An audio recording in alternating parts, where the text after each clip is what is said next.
하나님 말씀 요한복음 17장 1절에서 5절입니다. 요한복음 17장 1절에서 5절입니다. 제가 봉독하겠습니다. 예수께서 이 말씀을 하시고 눈을 들어 하늘을 우러러 이르시되 아버지여 때가 이르렀사오니 아들을 영화롭게 하사 아들로 아버지를 영화롭게 하게 하옵소서. 아버지께서 아들에게 주신 모든 사람에게 영생을 주게 하시려고 만민을 다스리는 권세를 아들에게 주셨음이로소이다.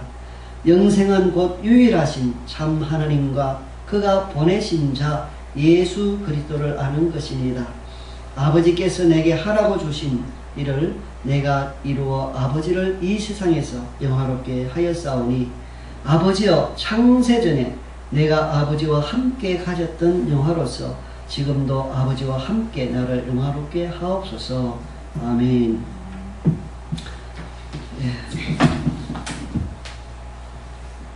요한복음 17장 1절에서 5절 말씀을 방금 봉독하여 드렸습니다.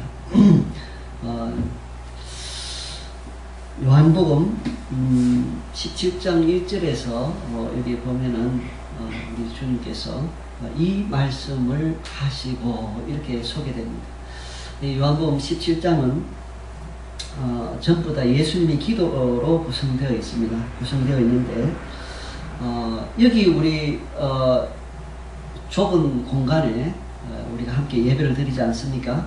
드리는데 지금 예수님 그 11제자, 12제자 중에 이제 가룟 유다는 이미 나가버렸습니다. 사단이 그 속에 들어가서 나가버리고 마지막 6월절 만찬 자리입니다. 그 자리에서 예수님과 11제자가 이렇게 둘러 앉아서 식사도 하시고 그것을 그 기회에 또 성만찬 오늘 우리가 말하는 그 성찬식이라 할 수 있겠죠. 또 하고 이렇게 마지막 6월절 만찬을 하는 그 자리였습니다.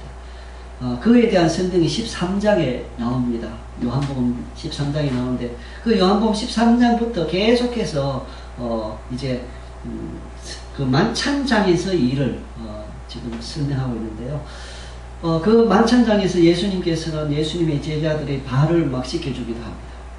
수건을 가지고 왔으면 예수님께서 제자들의 발을 씻겨주시고 베드로는 주님 안 됩니다. 그러니까 내가 네 발을 씻겨주지 않으면 너하고 나하고 상관이 없어진다. 그러니까 또 그러면 내 몸 다 씻겨주세요. 아니다. 이미 목욕한 사람은 발만 씻으면 되느니라. 이런 식으로 예수님께서 말씀하시면서 우리 그리스도인들이 날마다 회개하는 삶을 살아야 된다는 것을 이제 가르쳐 주시고 이 만찬장에서 계속해서 설교를 하시는 겁니다. 설교를 하시는데 이것을 이제 다락방 강화다 이렇게 표현하기도 합니다. 그 예수님과 제자들이 둘러 앉아서 예수님이 마지막 고별 설교를 하시는데 그게 13장부터 14장, 15장, 16장까지 계속됩니다. 그 내용 중에 보면은 마지막 고별 설교니까 예수님이 제자들에게 내가 너희들한테 새로운 계명을 줄게. 그 계명 바로 너희가 서로 사랑하는 거야. 제자들끼리 서로 사랑하는 거, 그리스도인들끼리 서로 사랑하는 거. 더 넓게는 세상 사람들을 사랑하는 거겠죠. 새 계명을 너희에게 준다고 말씀도 하시고 또 그 다락방 광야에서 보면은 예수님이 떠나가신다고 제자들에게 이야기하시니까 제자들이 마음에 근심이 생깁니다. 이때까지 예수님만 믿고 쫓아왔는데 아니 그 배도 버리고 다 생업을 버리고 예수님 한 사람만 보고 따라왔는데 이제 예수님 따라가봐 가다 그러잖아요. 닭 쫓던 개 그런 우리 경언이 있는 것처럼 정말 예수님만 바라보고 이때까지 왔는데 예수님이 떠나가 본다 그러니까 이 제자들 마음에 근심이 가득하고 그리고 또 예수 믿는 사람들에 대한 핍박과 환란의 기운도 강하게 돌고 있고 그러나 예수님은 그들의 마음을 아시고 걱정하지 말라 위로의 말씀을 차근차근 해주십니다. 그래서 마지막 6월절 만찬장에서 앞으로 이제 잠시 후에 이제 예수님이 십자가 위에서 돌아가실 거니까 그때의 모든 것을 이제 감안해가지고 제자들에게 미리 주사를 놓는 겁니다. 예방 주사를. 그 장면이 이제 16장까지 계속되고요. 그래서 이 다락방 광화에서 유명한 말씀들이 많이 나오죠. 내가 곧 길이요 진리요 생명이니 나로 말미암지 않고는 아버지께로 올 자가 없느니라. 정말 중요한 말씀을 또 해주시기도 하고, 그 다음에 또 성령님을 보내주신다는 약속의 말씀도 계속 하셨습니다. 보혜사, 나도 보혜사지만 또 다른 보혜사를 보내주겠다. 헬프를 보내주겠다. 카운슬러를 보내주겠다. 같은 말입니다. 파라클레토스라고 그래가지고 성령님을 보내주시는데 왜 보내주신다고 제자들에게 이야기했을까? 그것은 성령님이 오심으로 제자들을 하나님 안에서 거하도록 이렇게 도와주시고 역사하시고 말씀을 깨닫게 해주시고 하는 일을 하시기 때문에 이제 제자들을 위로하시기 위한 말씀이었다 하는 것입니다. 그리고 이 다락방 광화에 보면은 포도나무 비유를 들으면서 나를 떠나서는 결코 열매를 맺을 수 없다는 것을 말씀해 주고 계십니다. 이제 예수님이 잠시 후 십자가에 못 박혀 돌아가실 텐데 제자들이 예수님을 이제 떠나 흩어지는데, 그러나 신앙적인 면에서 예수님과 관계가 끊어진다면은 하나님과의 관계가 끊어지고 열매를 맺을 수 없다는 것을 분명히 말씀하시면서 이 포도나무 비유를 통해서 예수님과의 우리의 관계가 중요하다는 것을 또 말씀해 주시고, 그 다음에 이 다락방 광화를 통해서 핍박과 환란이 제자들에게 있을 것이다. 더 나아가서 교회에 있을 것이다. 라는 것을 예수님께서 미리 말씀해 주셨습니다. 우리가 예수 믿으면 환란도 없고 핍박도 없고 뭐 만사형통이고 무조건 그냥 세상에서 잘 되는 것만 생각하는 이런 옳지 않은 신앙을 가진 분들이 간혹 있는데, 그런 성경에서는 믿는 자들에게 환란이 있을 수 있고 핍박이 있을 수 있다는 것을 분명하게 말씀하고 계십니다. 이렇게 여러 가지를 통해서 제자들을 준비시킵니다. 예, 준비시키고 다 이제 말씀하시고 난 이후에 17장에서는 말씀을 끝내고 나서 하나님 아버지께 이제 기도하는 장면이 시작되는 것입니다. 우리 17장 전부가 예수님의 기도인데, 우리 성경에 보면 예수님이 기도를 많이 하시는 분인 것을 우리가 알 수 있습니다. 때로는 금식 기도도 예수님은 하시고, 때로는 산기도도 하시고, 때로는 예수님이 밤새도록 밤을 지새며 기도하시기도 하시고, 기도의 본을 주신 예수님. 그리고 아무리 일이 바빠도 일보다도 우선적으로 기도하신 예수님을 우리가 볼 수 있습니다. 그러나 그런 그 설명들은 많이 나와 있지만은 정작 예수님이 구체적으로 무슨 내용을 가지고 기도했는지에 대해서는 잘 나와 있지 않습니다. 그런데 요한복음 17장 유일하게 완벽하다 할까요? 완전하다 할까요? 예수님께서 기도하신 내용 그대로 소개되어 있는 것이 바로 이 요한복음 17장입니다. 오늘 읽은 이 본문의 말씀 17장 1절에서 5절 이 말씀은 예수님께서 전체 기도 내용 가운데 이제 서두 부분에 해당됩니다. 해당되는데 예수님의 17장이 예수님의 기도는 중재 기도라 이렇게 말합니다. 예수님께서 자기의 제자들, 이때까지 다락방 강화를 통해서 제자들이 시험에 들지 않고 제자들이 주님과 끊어지지 아니하고 예수님을 잘 믿는 그 믿음 안에서 살도록 말씀을 전하셨잖아요. 계속 다락방에서 마지막 율주 만찬장에 계속 전해놓고는, 그리고 마지막 기도하는데 기도 내용에도 하나님께서 그 제자들을 붙들어 달라고 하는 그런 중재 기도입니다. 제자들을 위한 기도. 더 나아가서 우리 모두를 위한 예수님의 기도를 할 수 있겠습니다. 그래서 1절에서 5절은 그 중재 기도를 하기 전에 먼저 예수님께서 자기 자신을 위한 기도를 하는 것을 볼 수 있습니다. 자기 자신을 위한 기도조차도 궁극적으로는 제자들을 위한 기도였습니다.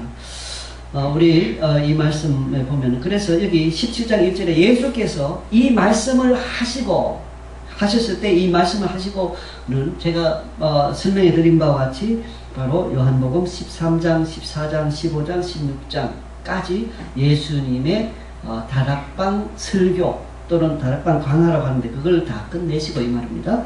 설교를 다 끝내시고 눈을 들어 하늘을 우러러 이러시되 그랬습니다. 눈을 들어 하늘을 우러렀다. 성경에 보면은 예수님께서 눈을 들어 하늘을 우러러 보셨다는 표현들이 다른 곳에서도 나옵니다. 하나님을 경외하는 마음, 그리고 하나님을 높이고 자기 자신을 낮추는 그러한 하나의 표현, 간절함을 나타내는 표현이라고 주석에서는 이렇게 기록하고 있습니다. 예수님은 눈을 들어 하늘을 우러러. 저는 수요일 날에 지금 다니엘서 지금 하고 있는데 예전에 새벽 기도 때 다니엘서를 쭉 하다가 너무 어려워가지고 7장까지 하다가 그만둔 적이 있습니다. 매일 새벽에 하다 보니까 준비하는 시간이 필요해서. 근데 요즘은 이제 수요일마다 다니엘서를 하는데 거기 보니까 느부갓네살 왕이 왜 짐승처럼 된 적이 있잖아요. 되고 그러다가 기한이 7년 기한이 차서 이제 자기 총명이 돌아오고 하는 장면이 있습니다. 거기에 보면은 느부갓네살 왕이 이렇게 하늘을 우러러 보았다 이런 표현을 하는 것을 볼 수 있습니다. 다니엘서 4장 34절에 느부갓네살이 하늘을 우러러 보았더니 이런 표현이 나오더라고요. 그래서 하늘을 우러러 보았더니 총명이 돌아왔다. 그래서 여기 관련된 주석서들을 이렇게 보니까 이것은 회개를 의미하는 것이다. 이렇게 설명을 하고 있더라고요. 자기가 그 큰 나라의 왕이 된 이후로 자기는 한편은 교만했죠. 하나님께서 꿈을 통해서 신상도 보여주고 미래에 대해서 알려주시고 다니엘을 통해서 하나님 살아계신 것을 크게 2번이나 알려줬는데도 불구하고 여전히 교만한 내가 잘나가지고 이 나라 왕이 됐다. 그러니까 하나님께서 그를 낮추어서 이제 보좌 아래로 내려오게 하시고 7년 동안 그렇게 살도록 했습니다. 낮추신 거죠. 그러다가 이제 깨닫게 되는 겁니다. 그래서 하늘을 우러러 하늘을 우러러보면서 그러니까 회개하고 하나님 위대하심을 알게 되고 깨닫게 되고 하는 그 장면을 이렇게 한마디로 하늘을 우러러보았다 이렇게 표현했다는 겁니다. 예수님께서 하늘을 우러러보시고 기도. 하나님 예수님은 죄가 없는 분이시니까 무죄하신 예수님께서 그러니까 하나님 아버지를 경외하는 마음으로 하나님 아버지를 간절히 바라는 마음으로 이렇게 기도하신 것을 우리가 볼 수 있습니다. 우리가 기도할 때 우리의 중심이 참 하나님을 바라보면서 하나님을 높이는 마음 그리고 나 자신을 낮추는 그런 마음으로 우리가 기도해야 되겠다 이런 생각을 하게 되는 것입니다.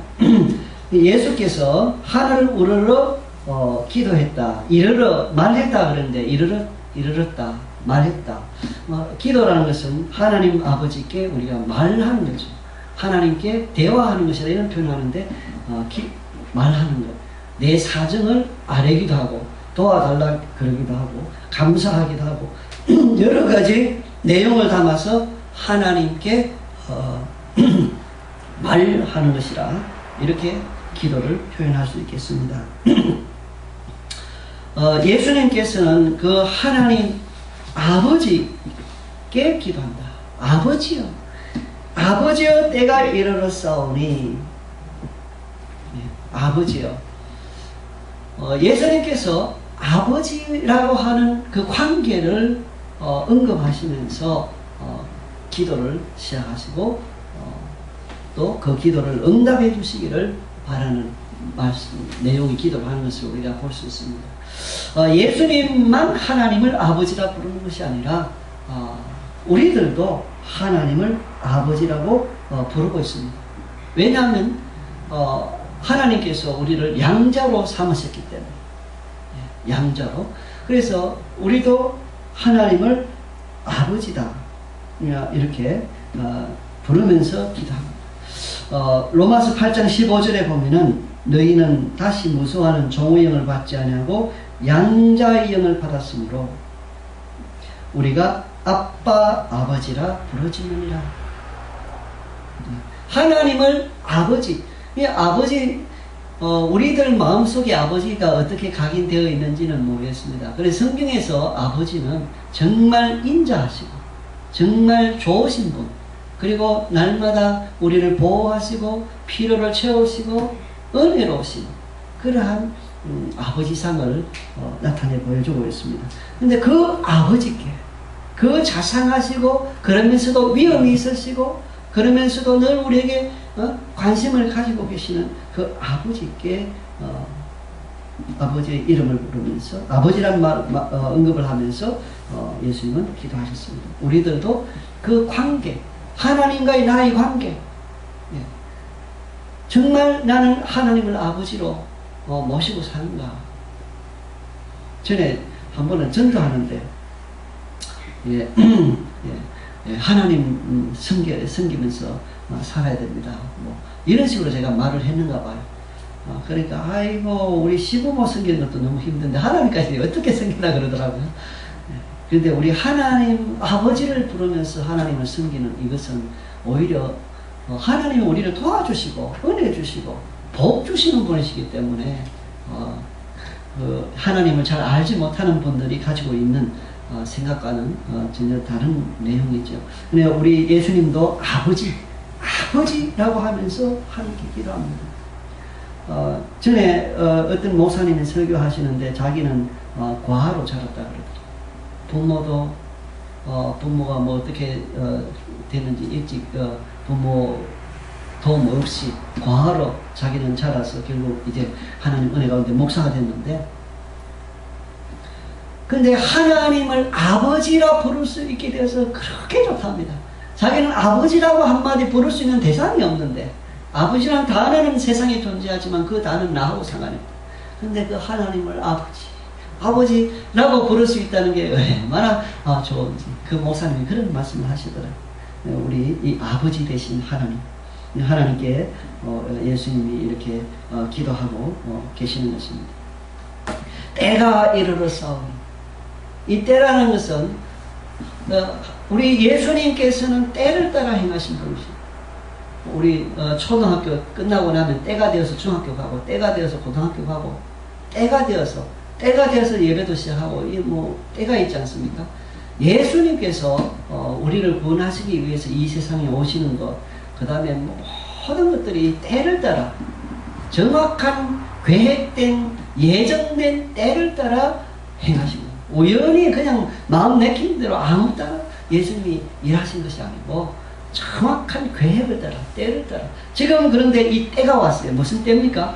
다락방에서 예수님과 제자들이 마지막 고별 설교를 하고 들었습니다. 그러니까 남은 것은 이제 십자가를 위해서 돌아가시는 겁니다. 고난의 때가 왔다 이겁니다. 때가 이르렀사오니, 십자가 위에서 죽을 때가 이르렀다는 것을 말씀하고 계시는 것입니다. 우리 예수님은 이렇게 때를 다 알고 계시는데 정작 우리 사람들은 때를 모르도록 하셨습니다. 우리 전도서에 보면은 사람들은 자기의 때를 모르도록 하십니다. 그 오히려 편할 것 같아요. 그죠? 오늘 우리가 살다가 내일은 세상을 떠날지 모레 떠날지 아무도 모릅니다. 하나님께서 그 하나님만 바라보도록 하기 위해서 그렇게 하셨다고 하는데, 하여튼 예수님은 때를 아시고 때를 따라 살아가신 분입니다. 여기 이 때라는 것을 성경은 강조하고 있다라고 매튜 헨리가 이야기했습니다. 이 성경 본문에서 이 때라는 것, 호라라고 하는 말씀인데, 이 때라는 것을 바로 때가 되었다, 그 때가 되었다 이런 거죠. 주님께서는 하나님께 아들을 영화롭게 해달라고 기도하고 있습니다. 아들을 영화롭게 하사 아들로 아버지를 영화롭게 하게 하옵소서.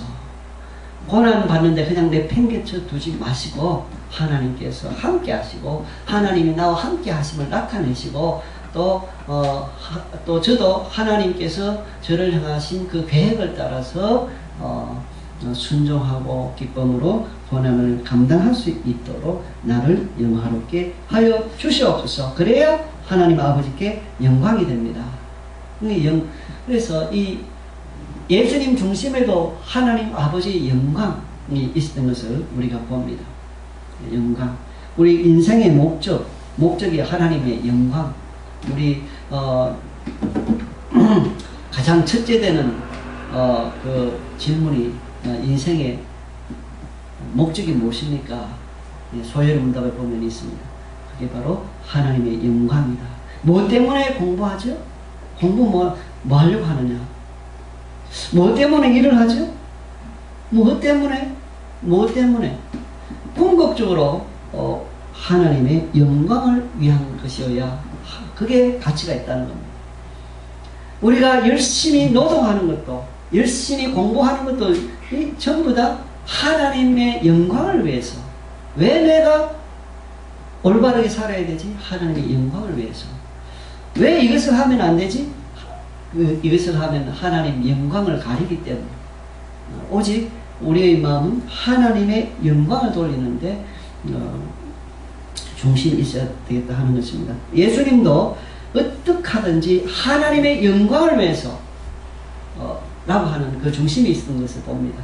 그러면서 하나님 아버지 나를 영화롭게 하여 주시옵소서. 그래야 하나님 아버지가 또 영광을 받습니다.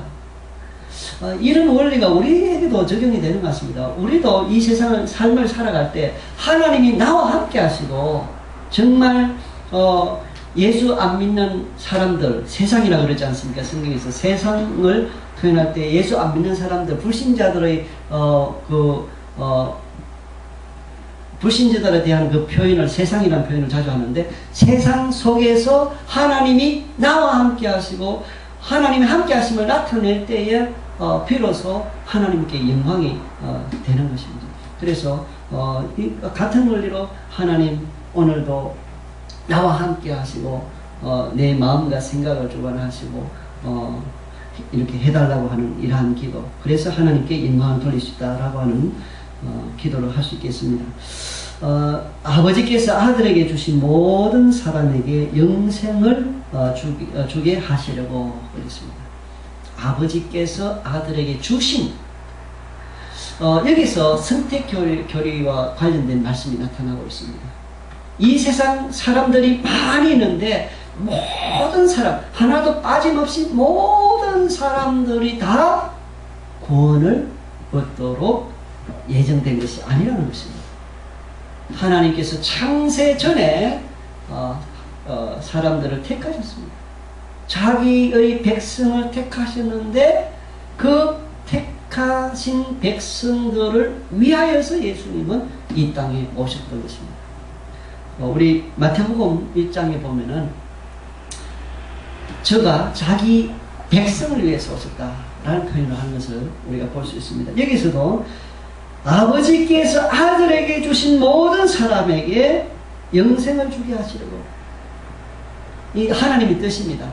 하나님께서는 자기가 택하신 백성들에게 영생을 주시는 것을 기뻐하시고 원하십니다. 그런데 영생이 무엇일까? 영생이라는 말을 제가 한번 물어본 적이 있습니다. 어떻게 선교사로 있다가 한국에 나왔을 때 마침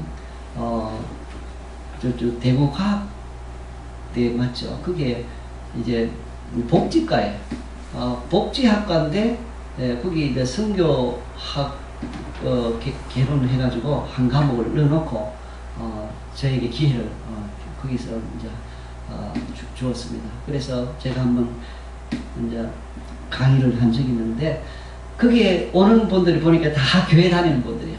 뭐 장로님도 계시고 사모님들도 많고 다 뭐 교회생활 오래 하신 분들입니다. 그런데 마침 이 단어하고 관계되는 이제 선교니까 선교학을 했으니까 말을 한번 이제 이 단어를 가지고 물어봤습니다. 영생이라는 의미가 무엇입니까? 그런데 영원히 사는 것이다.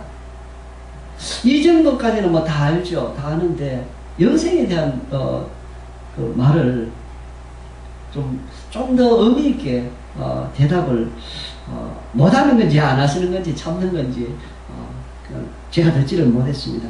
그런데 성경에서는 이 영생에 대한 반대말을 우리에게 가르쳐 주셨습니다. 마태복음에 보면은 영생에 대한 반대말이 영벌입니다. 우리 마태복음 25장에 보면 그게 나와 있는데, 그래서 영벌의 반대 개념으로 영생을 이해하시면 영생을 이해하는 데 도움이 되지 않을까. 영벌이라는 것은 한번 우리가 세상을 떠나고 죄인들은 심판을 받아 영원히 지옥에 들어가서 불 가운데서 영원토록 고통을 받는 겁니다. 그게 영벌이죠. 그런데 영생은 그 반대의 개념.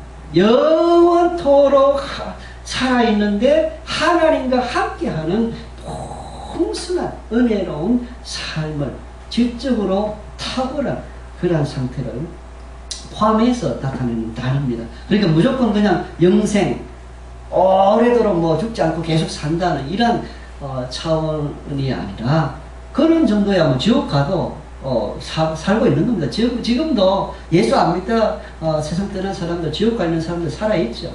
그러나 여기서 말하는 영생이라는 것은 하나님과 함께하는 삶, 영원토록 천국에서 천국 백성으로서 살아가는 것. 천국에서 뿐만 아니라 이 세상에서도 하나님과 함께하는 그런 풍성한 삶을 의미합니다. 그걸 하나님께서 주시기를 원하신다 라고 말씀하셨습니다. 이미 예수님께서 만민을 다스리는 권세를 받으셨다. 그것은 바로 저와 여러분들의 구원을 위해서, 예수 안 믿는 사람들을 예수 믿게 하기 위한 그 구원 사역을 위해서 그렇게 하셨다라고 설명하고 있습니다. 그러면 영생은 무엇인가 여기서 3절에서 설명해 주고 있습니다. 영생이라는 것은 하나님 아버지, 참 하나님과 그가 보내신 예수 그리스도를 아는 것이다. 그러니까 예수 그리스도를 알지 못하면, 다른 말로 표현하면 이 안다는 것은 믿는다는 겁니다. 예수님을 믿지 아니하고는 그 누구도 하나님을 알 수가 없습니다. 예수님을 통하지 아니하고는 그 누구도 하나님 아버지를 만날 수가 없습니다. 우리가 전도하다 보면 사람들은 나는 예수 안 믿는다, 그러나 나는 하나님 믿는다, 그런 사람이 있어요. 그러나 성경은 분명하게 말씀합니다. 예수님을 믿지 아니하고는 하나님을 믿을 수도 없고 만날 수도 없다. 아무런 관계를 맺을 수 없습니다. 그래서 예수님은 유일한 길입니다. 하나님 아버지께로 나아갈 수 있는 유일한 길, 이 유일한 길 대신 예수 그리스도를 믿음으로 말미암아 영생을 얻게 된다는 것을 여기에서 우리에게 가르쳐주고 있는 것입니다. 4절에 보면 아버지께서 내게 하라고 주신 일 표현 나오죠. 이 아버지께서 내게 하라고 주신 이 일, 무엇을 뜻할까요? 그것은 메시아로서의 사역을 의미합니다. 메시아. 죄 가운데 멸망할 수밖에 없는 모든 사람들 가운데 자기 백성을 구원하기 위해서 예수님이 이 땅에 오셨습니다. 하나님 아버지가 예수님을 이 땅에 보내셨습니다. 예수님은 즐거운 마음으로 그런 데 오셨습니다. 하나님 보좌 버리고 이 땅에 우리와 같은 모습으로 오시는데 즐거운 마음으로, 우리를 구원하시기 위해서 즐거운 마음으로 오셨고, 십자가에 위해서 죽으신 것도 즐거운 마음으로, 자원하는 마음으로 예수님은 그렇게 죽으셨던 것입니다. 예수님께서는 이렇게 하라고 주신 일을 내가 이루었다. 과거로 표현되어 있습니다. 성경 원어에 과거로 표현된 것은 이미 미래의 사건일지라도 현재의 미래의 사건을 이야기하면서도 과거를 표현하는데 신약과 구약에서 똑같이 이런 방법이 사용됩니다. 이것은 바로 확실한 것, 반드시 이루어질 것을 이야기할 때 나타내는 표현입니다. 예수님께서는 메시아로서 우리를 구원하기 위한 구속자로서 구세주로서 일을 차근차근 이미 해왔습니다. 과거에 했습니다. 지금도 이제 이 말씀을 하시는 이 현장, 이 순간에도 하고 계시는 순간이에요. 그리고 잠시 후에 십자가에서 죽으실 겁니다. 미래의 사건까지 포함해서 이미 내가 이루었다라고 말씀하십니다. 너무너무 확실한 것을 이야기할 때 이렇게 과거로 표현합니다. 그러면서 내가 이 세상에서 아버지를 영화롭게 했습니다. 이 세상에 살 때 내가 아버지 뜻대로만 살았습니다. 아버지 뜻대로 삶으로 인해서 하나님 아버지께 영광을 드렸습니다. 참 멋있는 표현입니다. 진짜 자신감 있게 누군가가 이 말을 할 수 있다면 정말 행복한 사람이 아닐까 이런 생각을 하게 됩니다. 5절에서 아버지와 창세 전에 내가 아버지와 함께 가졌던 영화로서 지금도 아버지와 함께 나를 영화롭게 하옵소서. 예수님은 하나님 아버지와 함께 계시다가 보좌를 버리시고 이 땅에 오셨습니다. 이제 그 회복을 말씀하신 겁니다. 창세 전에 요한복음에서는 1장 1절부터 그 말씀이 나오죠. 말씀이 계신, 말씀이 하나님과 함께 계셨고 또 그 말씀이 곧 하나님이시라. 예수님이 하나님 되신 것을 요한복음에서 사도 요한은 요한복음을 통해서 우리에게 가르쳐주고 있습니다. 예수님이 하나님 아버지와 동격이에요.